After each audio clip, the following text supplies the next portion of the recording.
Hi, my name is Xavier Buendia. I am a freelance photographer originally from Mexico City, but now I'm based in Brighton. I think the main thing is the self-confidence and believing in what I was doing, believing that I am a business owner, believing that I'm a freelance, believing that it is a real job what I'm doing. The people skills that you gain through customer service, they're invaluable. How to read people, how to talk to people. I didn't see it at that time because I thought all business was on paper. But yeah, no, the people skills are really, really important. Hey, I'm Steve Folland. Welcome to another one. This episode of Being Freelance is supported by and recorded using Riverside.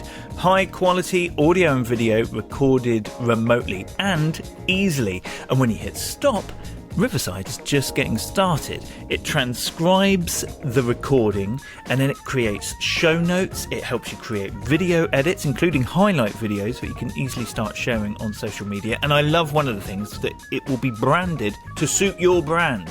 And it remembers what you did last time. So it remembers the backgrounds, how you like the frames around it, all of that. Colours for the captions. Brilliant. Whether it's podcasting, live streaming, webinars, power hour calls. Imagine doing that, recording it, get the transcription. It's a real time saver, especially, of course, when you're doing everything yourself. So take a look, beingfreelance.com/Riverside and see how it could work for you and your business. It's free to get started, but as ever, use the code BEINGFREELANCE if you do go for a paid plan, because that will save you 15%. Turning up every day, the consistency of the efforts that you put, I think that's the key thing. Even if you don't feel like, just turn up for 5 minutes, share a thought on LinkedIn or Instagram, say hello to one person, and then go on with your day. You know, if you want to go to a gallery, that's fine, but just send one email. Just the consistency of it is the most important. Yeah, so there's Javier, who's half Mexican, half Catalan, and 100% currently in Brighton in the UK. Has been, in fact, for the past 10 years, which is why I thought this would be cool, because the Being Freelance podcast, if we've been paying attention, is also 10 years old. So how nice to speak to somebody who was starting out at the beginning of their freelance journey as this podcast was starting out. What happened to him in the meantime? We shall find out. Have his story coming up very soon indeed. If you enjoy the podcasts, please make sure you're subscribed or following, whatever the term is, wherever you're watching this. It's on all the podcast apps as audio, also available in video on YouTube and Spotify. So if you want to see what we're up to, take a look there. And so that's listening, that's watching. You can also read, because there's the Being Freelance emails. Sign up at beingfreelance.com. It's tales to help you with your freelance business, stories from my own freelance business, from my guests, and updates from the community as well. Get the emails by signing up at beingfreelance.com. Okay, let's crack on, shall we? Find out what it's like being freelance for photographer Xavier Buendia. As ever, how about we get started hearing how you got started being freelance? Absolutely. So my journey begins about 10, 12 years ago. I moved to England because of the recession in Europe. I come from a hospitality background. It was just meant to be a temporary solution, but my wife moved over as well. At that point, I was still working in the hospitality industry, but started to feel a little burnt out as I was reaching my 30 years of age. So I asked her if I was okay if I take a sabbatical, just to reconsider my life options. At that point, I was really stressed, had no social skills, no social life. A massive burnout. What got me through creatively, what got me through finding a little bit of peace was picking up a camera and doing just photography for myself. Nothing in particular, no subject, no substance, nothing. Just go out and take pictures and clear my mind. And that made me really, really happy. There was a satisfaction about creating something out of nothing, especially the storytelling side of things. I love telling stories. That's my thing. Like, I'm not very good with single images. I need to create a visual narrative, able to feel that my work has some purpose. So initially, I wanted to get into motorsport photography, especially Formula One. I was very naive, thinking, just knock on the door. Can I shoot your cars, please? It didn't work that way. Once I did some research, But at the same time, friends and people who knew me around were asking for a bit of portraits here, maybe a wedding there. I never wanted to do weddings. That was my very, very first rule. Don't do weddings. Because it's not something I'd enjoy doing. It was a friend of mine who asked me to go take pictures at this new restaurant that was opening here in Brighton. So we did a favor to the place. The chef, the owner, loved the pictures that I created, and offered me a position as their in-house photographer. Me personally, I didn't want anything to do with the food industry anymore because it's an industry that sucks you back gently and you will end up eventually working in it again. But yeah, it felt quite natural. I felt really good working again with food. I love food. I have a very personal, mystical relationship with flavor and food coming from my diverse cultural background. And my wife suggested, like, look, you are very good at this. You know how to talk to chefs. You're very comfortable in kitchens. Why not turn this into a business? I give you 6 months to start making any money. If not, you're going back to getting a job, so think about it. So yes, she was very right with that suggestion. And yes, the restaurant became very mediatic, very popular. My work was getting seen everywhere, got published internationally in the New York Times, The Guardian. Everybody was featuring my work. And same local businesses were asking chefs, who's doing the pictures? Who are you shooting with? Can we get an introduction? So that opened so many doors. So yeah, that's how I ended up being freelance. The rest was just learning business skills about being a freelance and working for yourself. So what were you doing in hospitality before? I used to be a sommelier. Sommelier. So despite the fact that you were hesitant about going back into food, into hospitality, they wanted you. They loved your photos. So did you set up a website? Were you sharing your own stuff on social media? Or was it purely word of mouth and a phone number on a Post-it note? So funny story.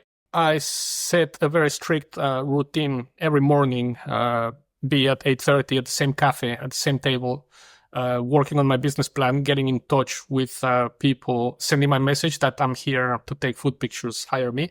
So every morning I posted one tweet.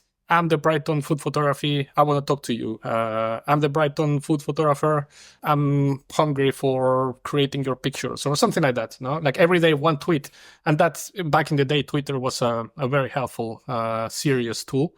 So yeah, that got a lot of interest and curiosity as well. So pretty much I started my business on Twitter and word of mouth with chefs. The good thing of the food industry, people moves around quite a lot, quite often. So if you build a very good connection with a chef or you work really well with someone, chances are they're going to call you again in 2-3 months when they move to the next place. So yes, mostly Twitter and word of mouth. The same message every day, sent from the same cafe table. Would people find you at the cafe table? No, nobody knew I was there. Okay, but psychologically for you, it was a good habit. Yes, yeah, because I like I said, I went to hospitality university, and they don't teach you how to run a business. So all they teach you is how to fit into the tourist industry. But yeah, all the business skills I had zero. My dad used to own his own business, so I kind of saw how his routine was or what he did to generate leads and income. But no, I had to learn pretty much how to manage my own, how to treat a hobby and a passion into a business. How did it grow from that point? And when was this? How many years ago? This was 2015. So 10 years ago. How did you grow the business from that initial point? Building connections, mostly, word of mouth. And showing my work on Instagram, websites.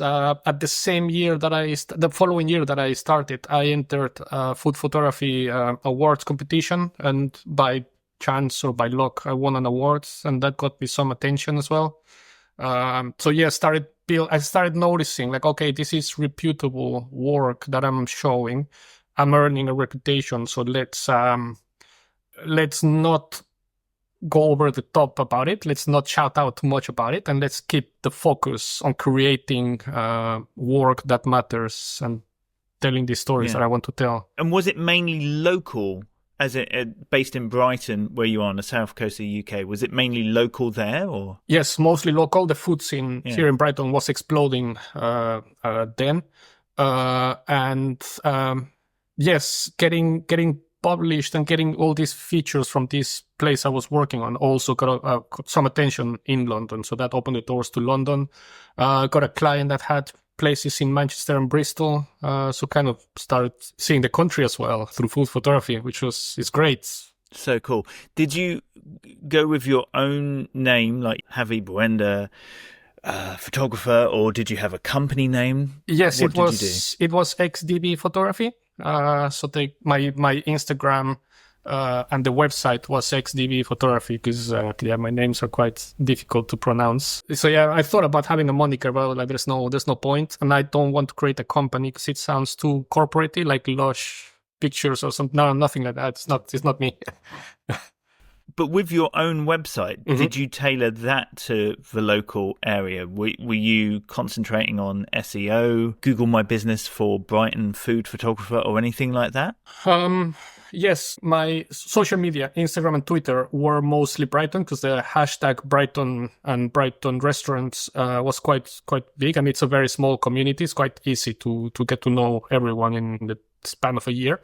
My website was more for the national market. So my SEO was targeted to London. I wanted to start getting into cookbooks. So trying to create some work that look in the style of what the trend for cookbooks was back in the day. And national. If I get an opportunity to shoot in Manchester, then I would put that portfolio and SEO, the keywords to the north or northwest of the country. So my website was more like the digital part where I was expanding, growing the business. Now, you said you didn't have any business skills, but actually quite a long time, a decade or more as a sommelier must have taught you customer service and, a form of business skills, those personal skills, right? Yes, absolutely. How to read people, how to talk to people, body language, when someone, that I think also that's what made me quite a successful food photographer, learning people. Knowing when someone wanted me to be around or not. Yeah, definitely. The people skills that you gain through service, customer service, they're invaluable. I didn't see it then at that time because I thought all business was on paper. But the people skills are really, really important in this work. What do you think are the key skills that a freelancer needs in terms of those personal? It's difficult because I'm quite an introvert. I really don't enjoy being too much around people. I really enjoy my solitude. But I would say know yourself and know what you like to do. Be in your comfort zone in terms of people skills and socially, and then challenge yourself to push a little bit further into what you can tolerate in terms of people skills. Like me, for example, I don't like sales. I don't enjoy sales, cold calling or something like that. I've been very lucky. I haven't had to do it for all these 10 years. Most of my work has come word of mouth. But now, because I want to diversify into other areas, more documentary, portrait, and personal branding, I do need to do sales. So together with artificial intelligences, I'm learning how to challenge myself. I'm not going hardcore sale now, but little by little challenging myself. So that's one package of skills that I think freelancers need. Then enjoy the process. Be purpose driven. Don't think profits over anything that you create. I think if you are true to your craft, true to your client base, true to what the message that you want to give, the work will be incredibly rewarding. That's why I've never wanted to do weddings. I don't want to compromise my values or who I am for making tons of money. Yes, I could be maybe a lot more successful making, 100 weddings a year, but my social skills would be like on edge. So yes, be purpose driven. I think those two are the main things, I would say. Yeah. How are you using AI to help you with your sales communication? Oh, we will need 10 more hours to to talk about this. I'm fascinated by new technologies and especially now artificial intelligences. A lot of photographers are I feel threatened by it. It's not my case because especially with food photography, it cannot generate taste and it cannot do what a chef can do, unlike with people or recreating scenes.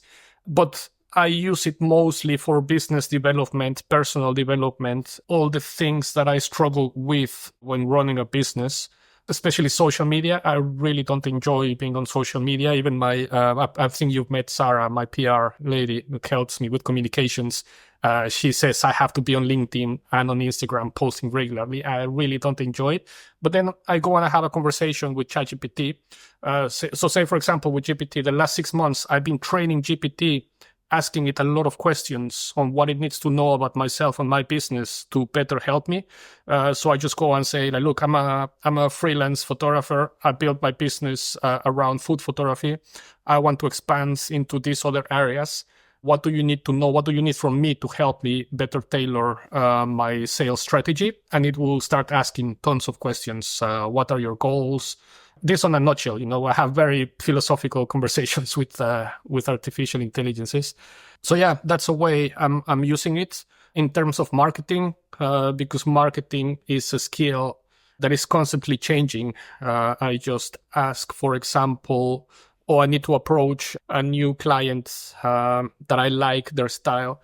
How would you go on about to start a conversation online? I'm terrible with online things like LinkedIn. It doesn't do it for me because I don't know what to say. It's not organic. It's not. It feels too automated. You cannot read body language, face expressions on social media. So I would ask, can you suggest a few ideas on how I can approach someone without sounding too salesy, too pushy, just to start an honest discussion? So yeah, it's fascinating what it's learning about my business and myself. That's nice. I like the way it's helping you. What have you found the most challenging about being freelance? People not getting back to you. I can't cope with that. It's a real trigger. You send an email, you go off your own time frame, your own timeline, your own agenda to send an email to someone. Just say hello.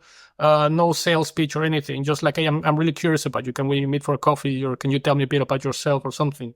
And they don't get back to you. And this is more common. I don't know, coming out of lockdown, like everything. It was like a massive reset or something. It didn't happen before lockdown.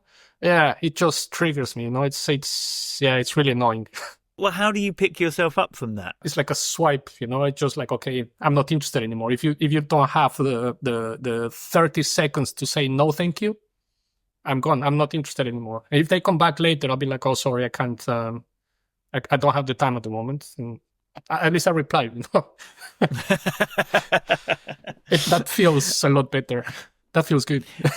How about the way that you manage your work, like manage your time in between the creating and the admin, the business side of it? How do you get on with that? This is a very, very good question. I don't know. It's not a mess, but it's quite everywhere because I'm not sure other creatives or other freelancers feel like this, but with us photographers, especially if we do documentary or more purpose-driven work, we became the work becomes us as well. So I never disconnect from seeing a picture, from thinking of a story, thinking of a narrative, how I'm going to pitch to someone for a documentary project. I guess the only time I disconnect is when I have downtime with my wife. We go do, I don't know, we have a day together or go on a holiday or on a trip. But yeah, no, it's, and I don't see it as work. Work is the admin part that I do, the taxes, the invoices, that's work. And I'm very quick and very efficient with that. The rest is just part of who I am. Yeah, it doesn't bother me. It doesn't burn me out. Yeah, my mind is restless. So I'm constantly thinking of what to create, what to do, how to solve a problem. You said earlier that you didn't really want to take photos of food, of hospitality, but people were wanting it. You're in a place which is surrounded by it as well.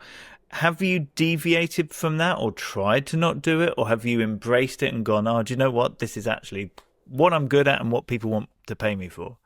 Yes, a bit of everything. So from the moment I started until 2020, when COVID happened, it was a steep learning curve of growth, constant growth and success stories. Just before lockdown, I was already shooting for a great agency who was managing social media and PR for high-end restaurants, Michelin star chefs and celebrity chefs.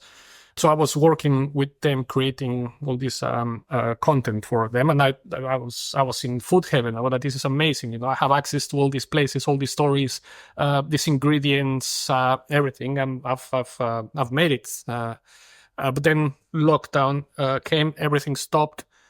During lockdown, I did an MA on documentary photography, and that opened the opportunities and possibilities to explore different ways in which I can take my my photography to in terms of storytelling, which is my interest. So yeah, this course opened up the door to diversifying my business, not just being so niche into food photography. And now last year and this year started working with charities and other things that I would never really think of, which have been really, really interesting. So yes, coming out of lockdown, I started diversifying a little bit while I was testing, and Brexit came as well. So that had a massive impact on the food industry. Budgets were cut down. Restaurants were struggling, or are still struggling, you know, to find the right staff. So the quality of, not just the quality, the operations of food industries, of my bread and butter took a battering. So a lot of contracts were cancelled, or some places just gone, are gone now. So I had to adapt, you know, like, okay, if there's not enough work in this industry, I have to look for what other skills I have and how I can help other type of businesses. So yeah, I think diversifying was like a natural progression. And last year I had I wouldn't call it a divorce, but kind of a pause from food photography. Now, because of the financial situation that we are in, a lot of my regular contracts were cancelled. So my bread and butter was to do retainers, 1-year contracts, creating content for a few small businesses. So that was my regular monthly income. So that nearly stopped. I only kept 3 core clients that I've been working with for over 7 years now. But everything else stopped. So I went into panic mode, and I was like, okay, there's no more war from the food industry. This is it. I'm not going back into it. It's dying slowly. I need to go look work somewhere else. But like I said, remember I said that the food industry always sucks you back up. Towards the end of last year, there was like a shift. I don't know, something happened that I started getting more inquiries for contracts and more work in the food industry, and more in the line that I wanted to do, not just pictures of pretty plates, but more meaningful stories, branding stories, brand identity projects, documentary projects. So I was like, oh, the food always calls me back, you know. So in terms of diversifying, you take the time in lockdown to retrain, well, not retrain, but expand your training. Yes. Into document. But how did you then go about getting that kind of work? Like, how did you diversify? The biggest thing was started doing networking, which is like my biggest fear and my biggest nightmare. But yeah, I started networking, getting to know different people, telling my story to different people. And that led to opportunities to create these different concepts and these different projects. And then again, it's similar to what happened the first time, just from sharing these projects online and talking about them. I started getting more inquiries from it. Yeah, getting recommendations from people who know me. Art directors. A friend of mine is an art director for a big company, and she knows me from my food photography, but she sees the potential that I have on portraiture and other kind of work. Obviously, being an art director, I guess they know these kind of things. So she commissioned me to work with a new sports bra brand, which had become a regular client on big campaigns, and for a portrait session for example, for Thames Water, shoot all the corporate executives. So yes, I guess tagging along the right people and showing your work, it kind of diversifies what you want to work on or with. Yeah. And do you continue to show that work on your Instagram, which for so long was about food and Brighton, for example? Yes. So here is another conflict that I'm having. I'm known on my Instagram for being the food photographer. Everybody knows me from food pictures, but yeah, I want to change it slightly and show a little bit of my personal work, which I've recently been getting into bookmaking. And all these documentary stories, mostly because of the importance of the subject matter. You know, they all have an important message. Again, it's purpose-driven work. So that's why I want to share it. But yeah, I see when I post pictures of pretty plates, my interactions go up the roof. You know, that's what people want to see. But I don't want to share that anymore. You know, I'm more than pretty pictures of plates. Oh, but we're a sucker for a nice bit of food, aren't we? Yes. What you gonna do? Back with Javi in a moment. First, just want to remind you that this podcast led to many things over the past 10 years, not least the course for new freelancers and, of course, the Being Freelance community, bringing together awesome people who get what it's like to lead this freelance life. Some are new to the game. Some have been doing it maybe 20 years or more. Doesn't matter. It's all about the Being Freelance. We've all got things to celebrate, to commiserate, rejuvenate and caffeinate. Probably pontificate. There's another one. Anyway, whatever. There's a chat forum, but we also do co-working and socials, and it's just a really nice place to be. Remember, you're not alone being freelance. Said it before, and it would be really nice to see you come find us, come join us. Head to the community and sign up at beingfreelance.com. Right, should we get back to Javi's story? I know you said you had no business skills. And then we figured out that you did have some, just not maybe in running the business. But what do you feel like you've learned that has really helped you in terms of being a business over the past 10 years? I think the main thing is the self-confidence and believing in what I was doing, believing that I am a business owner, believing that I'm a freelance, believing that it is a real job what I'm doing. I don't know many freelancers, but when I started, I was like, oh, people, if I don't look serious, people are not going to believe in me. You know, if I don't have a website, people won't believe in me. And I'm more of an artistic soul, you know, I'm more of an artist. I don't like business lingo. I don't like corporate stuff. I don't work with big companies. I only work with small independent businesses and business owners. So yeah, I think it's that sense of credibility that if you're not working or you're not shooting for the big agencies, big companies, big newspapers, you are not professional. That can have some self-confidence, not issues, but doubts. So no, believing that the work that I do is quite, it matters, and it is for a good purpose. I help businesses thrive as well, you know, through my work and my message, because I'm always shouting out about the people that I work with, so they get more attention as well. So yes, believing in yourself has been the main thing for me. Nice. Earlier you said about retainers. I mean, that must feel good, having like a regular thing. But I'm wondering how you manage those. So for anyone interested in this, and I can reveal how I created them or how I came up with this idea.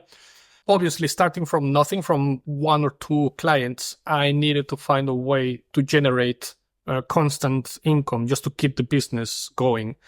So I had this idea of it's not my idea. Probably I saw it somewhere. I didn't invent any of this, but just offering retainers, short, quick menu photo shoot sessions of obviously high quality for restaurants that they can use not just for social media, but on website, PR, newsletters. All their digital assets are there, and not just food photography, but portraits, behind the scenes, lifestyle, action, pretty much anything in a short amount of time. So I turn up to a place for 90 minutes.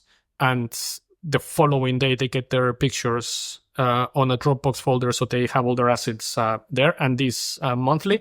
So I work out what are my expenses, what I want to pay myself, and how much I needed to keep back in the business just to keep the cash flow going.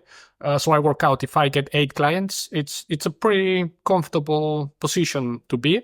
But because I am just 5% ambitious, let's do 12 clients. So I was getting in touch with some of the restaurants and business owners that I already knew offering this, and I say, well, I've got two. Maybe I had 12. The whole 12 slots were free, but I was just saying like, oh, I've got 2 slots left for my retainers. Would you like to try this for a year? And I was surprised people immediately said yes, because they knew about me and my work and they wanted to work with me in some capacity, but maybe didn't have they thought I was. And this is something that that pops up a lot. People think I'm expensive until we actually start conversations and they realize I'm reasonably priced, especially for the food industry. So yeah, that's how I managed the retainers. And yes, I invoiced everyone on the 10th day. So I know on the 10th, I have on my calendar a red line that's invoice day. So I dedicate 2 hours on the 10th of each month to send my invoices. And yes, so far, everybody's been really good at paying. Oh, love it. But have you had any issues, conversely? Like on the flip side of that, have there been any issues with having retainers? Yes. I became incredibly busy on this retainer model, and I found myself doing the same thing for everyone over and over and over again. So as a creative, that's very counterproductive. We don't thrive on repetition and on routine. We enjoy the diversity of projects and subjects. I wouldn't say I got a little bit bored with it. I love food. I would never stop shooting food. I got probably bored of the routine of I turn up to a place and it's exactly the same thing, and you start picking up on trends. So everybody's doing the torched mackerel, and everybody's doing the croquettes, and it's like, come on, I cannot turn to 4 places and see exactly the same dishes. Like, what's going on? So yeah, that was the counterproductive thing that happened to me.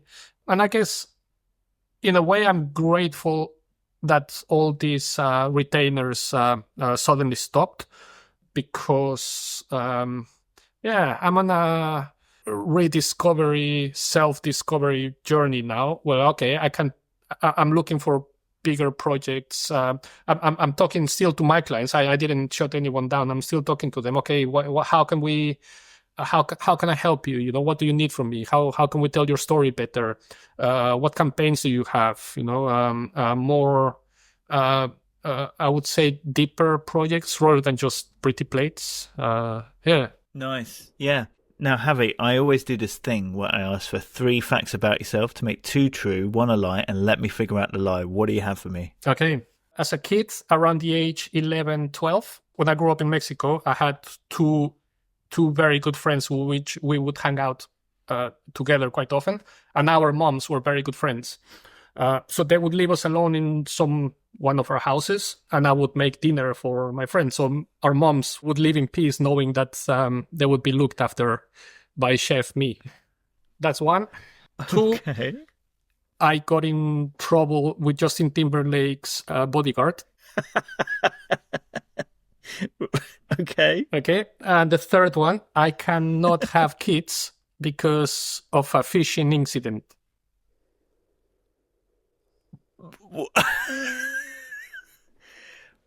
Oh, okay. So how old were you when you were the family chef, as it were, to the local neighborhood? 10, 11 maybe. Yeah, it wasn't nothing fancy, just sausages and pasta or scrambled eggs with tons of ketchup, but I would grab the pans and get on a stool and start cooking for friends. Just pasta and ketchup, but you took a great photo of it. Yes. I mean, that could be true, couldn't it? But surely these next 2 can't both be true. What happened with Justin Timberlake's bodyguard? So I was working at this country club in New York, upstate New York. And on Mondays, the club was closed. So it was hired by celebrities and athletes to come play golf and relax. So one day, Justin Timberlake came. And as we were walking out, we knew there was a word in the club that Justin Timberlake was playing golf in the golf course. So as we were walking out with my then girlfriend, who now is my wife, we walked out, And he was just leaving the country club, and he was standing right there in front of us, and there were golf balls in the floor. And I told my girlfriend, like, oh, why don't you go grab a golf ball and go ask for his autograph? And as soon as she make one step forward, this massive guy jumps in front of him like this, and he's like, you're not getting through. And we were like, oh, okay. So did you ever get close to Justin Timberlake? 20 meters, probably.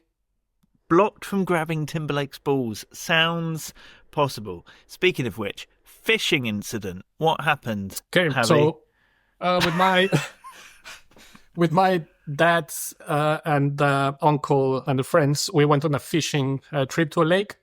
As one of the uncles, obviously the usual tosser, thought he knew everything about fishing, did his harpoon and everything. I'm gonna catch a big one, makes a massive swing back, and then forth, throws it and catches me on the groin with the hook. I'm gonna leave it there. I mean, it's not funny, Javi, but holy heck. Blood everywhere. I mean, you can picture it. Well, I don't really want to. No. Oh my gosh. Surely that's not true, but it could be. I mean, they could all be.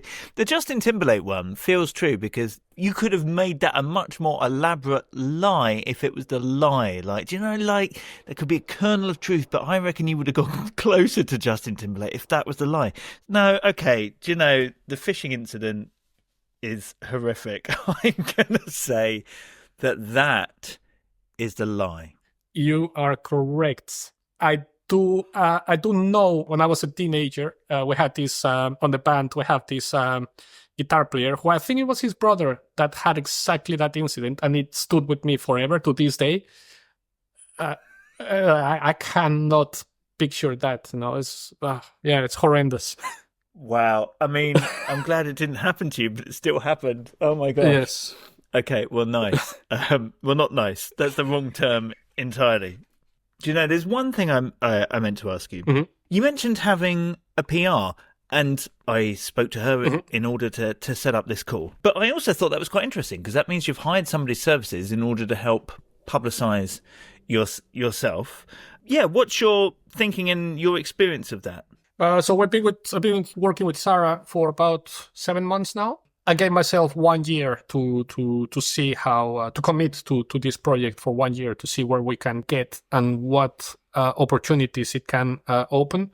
Personally, I've been loving it. It's not just asking for her to do things, but she keeps me in track on how to run my business, how to operate my business, and how to communicate about my business, because my artistic self just wants to disappear for 7 weeks and not been seeing and not been talking to anyone. And that's not the way, you know. At the end of the day, I'm a commercial photographer, and I need to have these interactions with people and this build these connections and get myself out there and interact.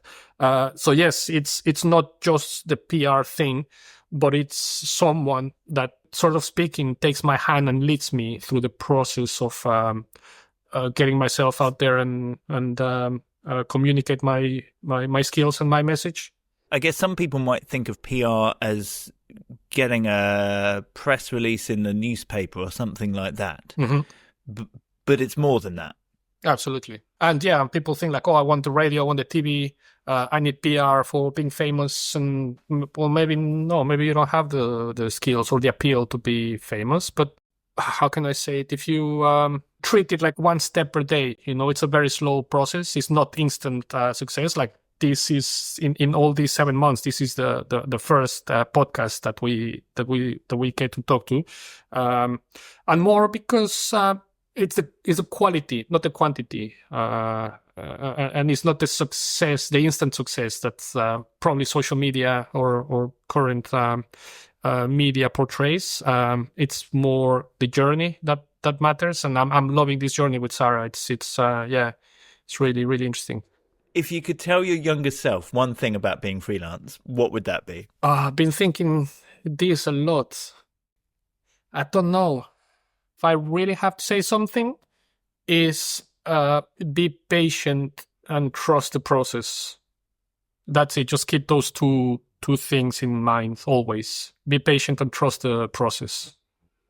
You came to the UK from Mexico. So was that 10 years ago or slightly longer? No, from Spain. So my parents now live in Spain. Yeah. So I was working in Spain, and then with the recession in Europe, I came here. You seem pretty settled in Brighton. 10 years is a long time. But equally, if you were to move again, knowing what you know now, how do you think you would relocate your business to a new place? What would you prioritise out of all the things that have worked for you in building your business in Brighton?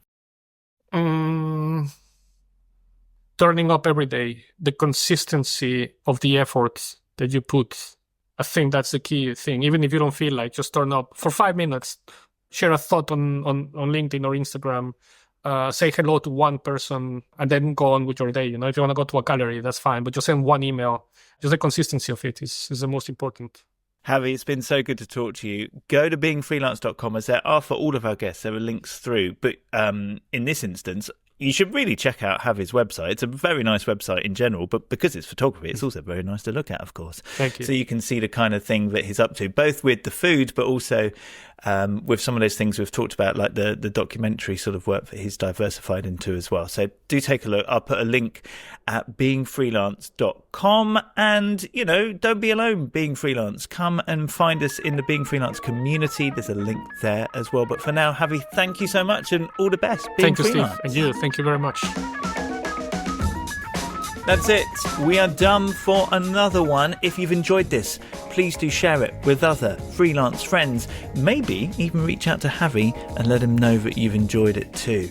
Come find us as well, hanging out online. I'm mostly on Instagram and LinkedIn, but of course, every day in the Being Freelance community, you can come and join us at beingfreelance.com. Go on, you want to. Back with another one of these really soon. In the meantime, you have a great week. Being Freelance.